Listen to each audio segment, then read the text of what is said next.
अस्सलाम वालेकुम। आज हम देखने जा रहे हैं कि जावास्क्रिप्ट में जो स्कोप है वो क्या है और इसको आज हम एक्सप्लेन करेंगे। और आज का लेक्चर हमारा स्कोप पे है।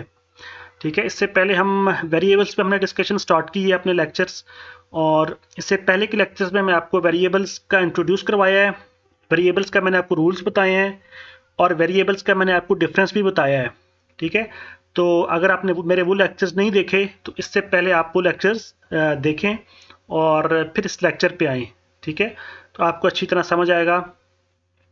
तो चलें स्टार्ट करते हैं। स्कोप की बात है तो स्कोप को जब मैं आपको आसान लफ्ज़ों में समझाने की कोशिश करूं तो देखें, आपने कंप्यूटर साइंस की डिग्री में एडमिशन लिया है और जब आप कंप्यूटर साइंस की डिग्री में एडमिशन ले रहे थे तो आपके माइंड में एक क्वेश्चन ज़रूर आया होगा और काफ़ी लोगों ने आपको गाइड भी किया होगा और मोटिवेट भी किया होगा कि भाई कंप्यूटर साइंस कर लो, कंप्यूटर साइंस की फील्ड का स्कोप है।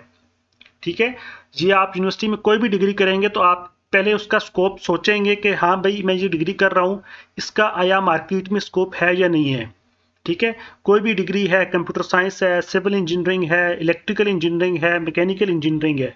ठीक है, तो स्कोप से आपकी क्या मुराद होती है? ठीक है, आपके माइंड में स्कोप क्या आ रहा होता है कि मुझे कि कौन सी ऑर्गेनाइजेशन है मुझे इस ये डिग्री करने के बाद जॉब मिलेगी। ठीक है, वो जॉब आपकी वापडा में हो सकती है, एटॉमिक एनर्जी में हो सकती है, कंस्ट्रक्शन साइट पे हो सकती है। ठीक है, डिपेंड्स कि आप कौन सी फील्ड में डिग्री कर रहे हैं। ठीक है, तो स्कोप से मुराद आपकी ये है कि मेरी ये डिग्री, मैं जो डिग्री कर रहा हूँ ये कहाँ पे इम्प्लीमेंट होगी। ठीक है, इसका नॉलेज कहाँ पे इम्प्लीमेंट होगा। ठीक है, तो स्कोप से मुराद यही है। होपफुली आपको मैंने एक आसान सी एग्जांपल दी है, आपको समझ आ चुकी होगी। अब जावास्क्रिप्ट में जो आपका स्कोप है वो भी ये है कि आपके पास, मैंने देखें आपके सामने डेफिनेशन लिखी है प्रॉपर कि स्कोप क्या है आपके पास, कि आपके पास उन वेरिएबल्स को आप एक्सेस कर सकते हैं या नहीं। ठीक है, ये वेरिएबल्स का स्कोप आ जाएगा। ठीक है, आप फंक्शन को एक्सेस कर सकते हैं या नहीं, ये फंक्शन का स्कोप आ जाएगा। और आप अब उस किसी ऑब्जेक्ट को आप एक्सेस कर सकते हैं या नहीं ड्यूरिंग योर कोड। ठीक है, आप वेरिएबल्स को, फंक्शन को और उस ऑब्जेक्ट को आप कहाँ यूज कर सकते हैं ड्यूरिंग योर कोडिंग आप, तो इस ये आपका क्या आएगा, उस वेरिएबल का स्कोप आ जाएगा। ठीक है, वेरिएबल के स्कोप से मुराद ये है कि वो वेरिएबल कहाँ पे यूज हो सकता है और कहाँ पे यूज नहीं हो सकता।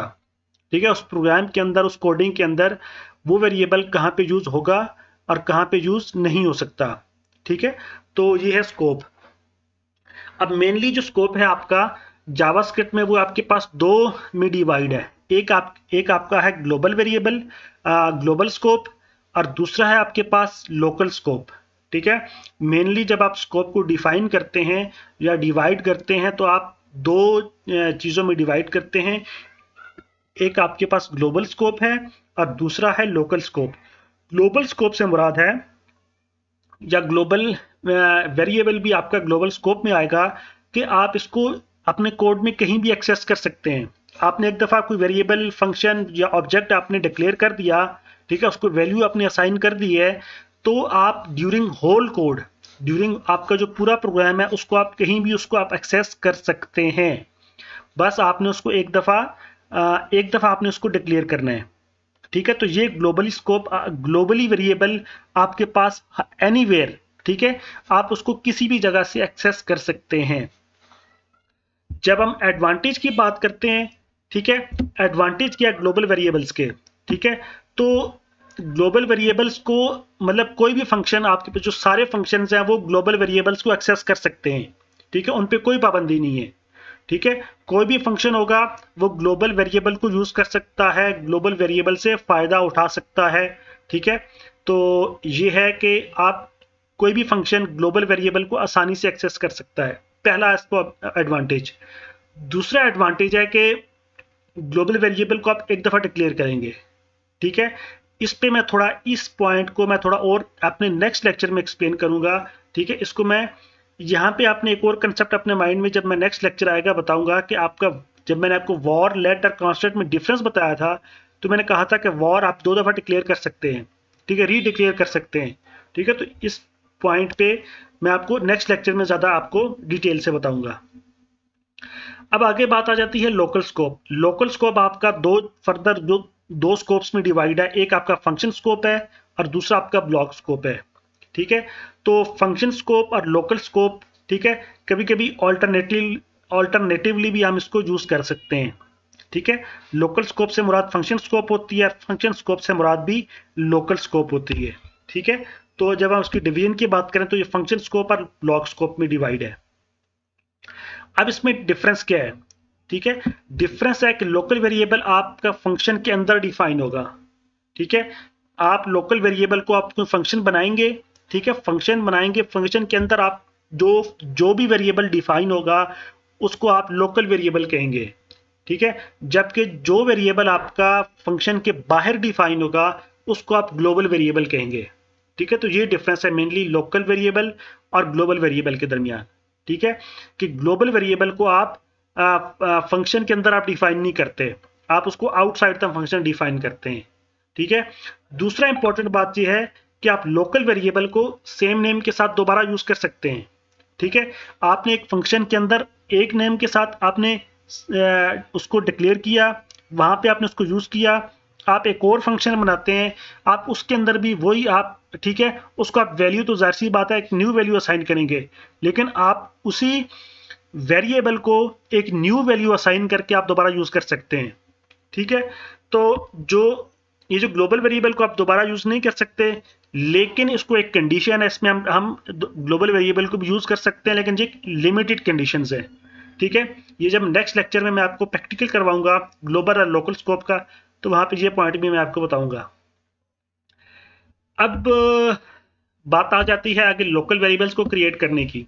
ठीक है, कि जब आपके पास फंक्शन स्टार्ट होगा तो लोकल वेरिएबल्स क्रिएट हो जाएंगे, और जब फंक्शन एंड होगा तो वो लोकल वेरिएबल आपके पास अपनी वैल्यू, ठीक है, लॉस्ट कर देगा। ठीक है, लोकल वेरिएबल वहां पे एंड हो जाएगा जब फंक्शन एंड होगा। जिस फंक्शन के अंदर वो डिक्लेयर हुआ है, जब वो फंक्शन एंड हो रहा है, जब वो फंक्शन टर्मिनेट हो रहा है, तो वहां पे जाके लोकल वेरिएबल भी डाई हो जाएगा। ठीक है, आउटसाइड द फंक्शन वो आपके पास काम नहीं आया करेगा। ठीक है, लेकिन global variable throughout the program आपके पास रहता है। ठीक है, जब प्रोग्राम आपके पास पूरे का पूरा कोड एंड होगा, ठीक है, तब आपके पास ग्लोबल वेरिएबल की वैल्यू लॉस्ट होगी। ठीक है, लेकिन जो लोकल वेरिएबल की जो वैल्यू है वो specific to that particular function है जहां पे आपने उसको डिक्लेयर किया है। ठीक है, ये जब हम नेक्स्ट लेक्चर में प्रैक्टिकल करेंगे तो आपको अच्छी तरह समझ आ जाएगी ये बात। नीचे लास्ट पार्ट में ये कह रहा है कि लोकल वेरिएबल का एक लिमिटेड स्कोप है। ठीक है, ये एक ब्लॉक में रहता है, जहां पे इसको डिक्लेयर किया इसका काम वहीं तक है। ठीक है, ये उसको ये इधर बाहर नहीं तांक झांक नहीं करता। ठीक है, ये सिर्फ अपने जहां पे हमने इसको कह दिया, ये सिर्फ अपना वहां तक अपना काम रखेगा। ठीक है, उसके बाद ये और कहीं छेड़खानी नहीं करेगा। लेकिन जो ग्लोबल है, आप उसको कहीं भी आप उसको यूज कर सकते हैं, और जहां पे ब्लॉक एंड होगा तो वेरिएबल भी आपके पास डिस्ट्रॉय हो जाएगा। ठीक है, वैल्यू लॉस्ट कर देगा। तो ये था डिफरेंस, और ये था स्कोप के बारे में। अब नेक्स्ट लेक्चर में हम बात करेंगे ग्लोबल और लोकल वेरिएबल का मैं आपको प्रैक्टिकल करवाऊंगा। अगर आपको मेरा लेक्चर अच्छा लगा है तो मेरा चैनल सब्सक्राइब करें, इस तरह मुझे सपोर्ट मिलती है और मोटिवेशन मिलती है। और इस प्लेलिस्ट को ज़्यादा से ज़्यादा अपने दोस्तों के साथ शेयर करें। इंशाल्लाह नेक्स्ट लेक्चर में आपसे मुलाकात होती है, तब तक के लिए अल्लाह हाफिज़।